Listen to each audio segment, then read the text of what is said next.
It's no secret, caffeine can be a huge performance enhancer for many athletes out there. So much so, WADA, the World Anti-Doping Association, actually put a limit on the amount of caffeine that an athlete could consume pre-competition some years ago. That rule has since been removed.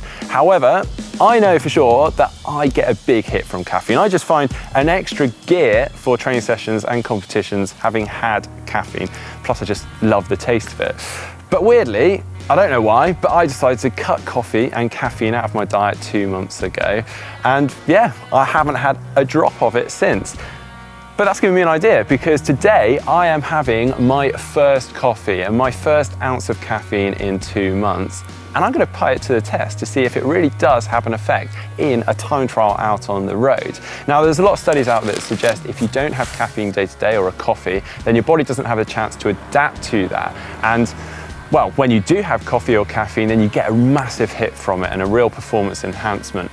But if you are having coffee or caffeine day in, day out, then you do adapt to it. And when you do have it on the morning, you don't get quite as big a hit from it. So once I go back to my old coffee drinking ways, we also retest and see if that is the case too.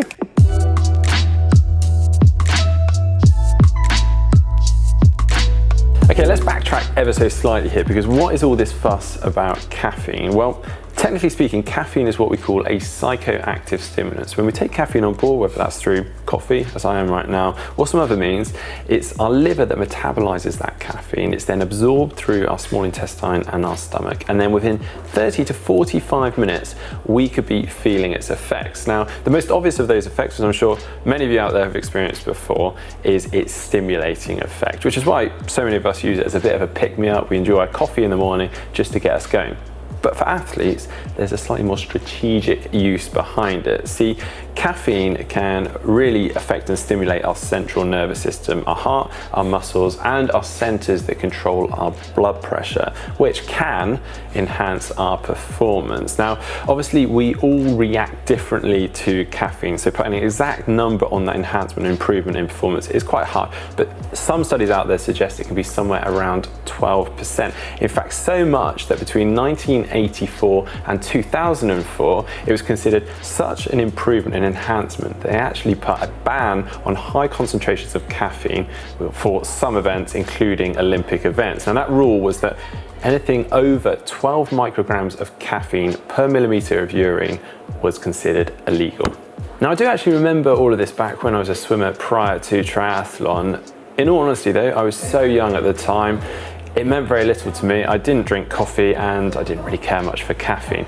But I do remember being told to just avoid caffeine altogether. The reason being that it's just far too hard to monitor and regulate the amount of caffeine that we're consuming, we have in our system. And it actually turns out that WADA, the World Anti-Doping Association, really struggled this one too, because truly regulating the amount of caffeine that we're taking on board and we have in our bloodstream is really tricky. After all, we all have different metabolism and absorption rates with different shapes and sizes, and also the hydration per athlete can have a big effect too.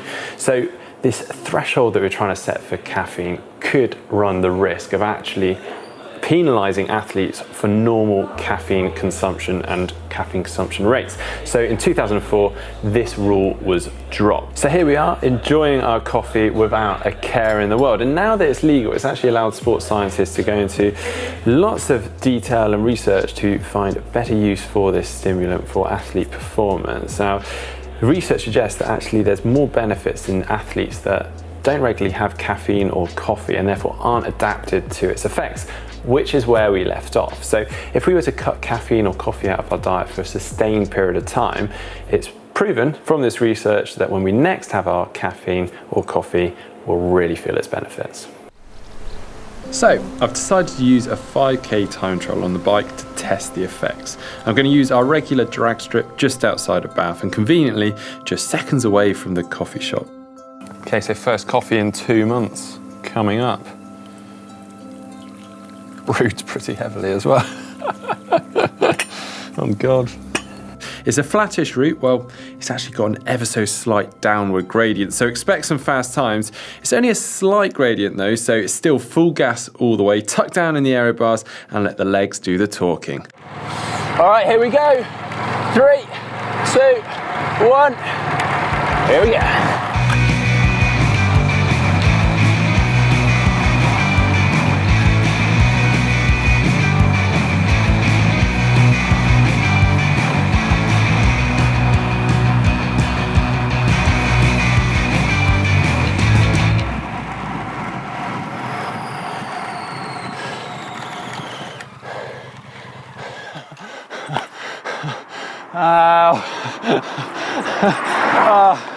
I don't know what the results are like, obviously. I've definitely felt wired, like I just wanted to give it my all.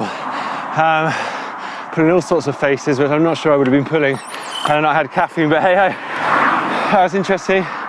See what it's like in a bit of time having had caffeine every day. Whew.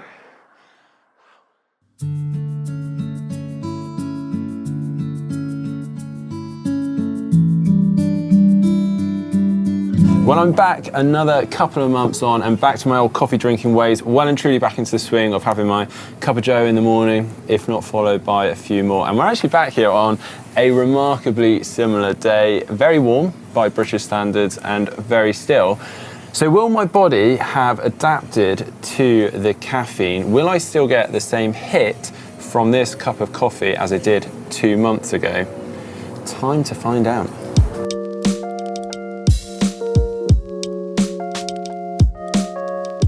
Right, I think the caffeine has kicked in. Ready to do this one. Right, 3, 2, 1, let's go.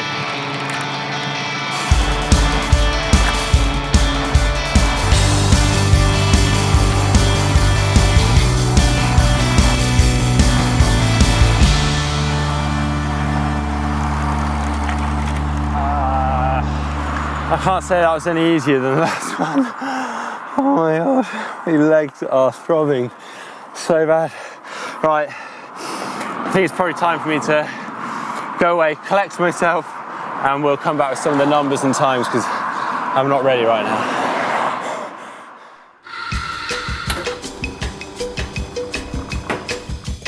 Well, we're back at the cafe and I do apologise, but I was in absolutely no fit state to start analysing my results after that final test run.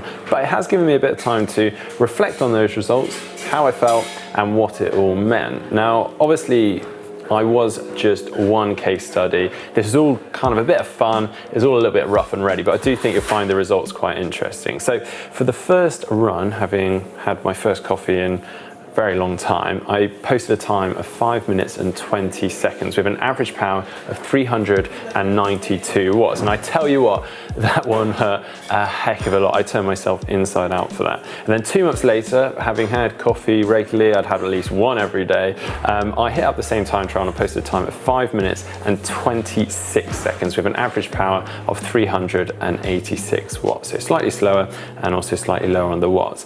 It hurt, but in honesty, nowhere near as much as that first one. Now, I felt absolutely wired for that first test run, and I think my facial expressions probably said just that as well. And I just felt like I found an extra gear for that first test run, having had that first coffee for a very long time. But, and it's a very big but, it felt really quite damaging. I felt absolutely ruined after, which would worry me if I was to inflict that much damage on myself for a long distance event such as a triathlon. That said, perhaps it could help over the shorter distances, the sprint and Olympic distances where you got that fast-paced starts, having that kick could really help. I have actually had a bit of time to reflect on all of this, and perhaps it can help for the slightly longer events, such as the half Ironmans, the Ironman distance events, because when we start to flounder in those events, actually having caffeine just to give us that little kick mid-race or towards the end of the race could really help just get us to the end. Now, obviously, caffeine does affect everyone differently, but for myself, I've definitely followed the trend that the research has suggested. So by cutting out the caffeine, then bring it back in towards a race could really help myself. And I do suggest that maybe you play around with this yourself, either in training or for your race. Now, if you have enjoyed today's video, please do hit that thumbs up button. If you'd like to see more from GTN, you can click on the globe and subscribe to the channel. If you'd like to see our Fat Max test video, you can see that by clicking just up here. And if you'd like to see 5 supplements for triathlon, you can see that by clicking just on there.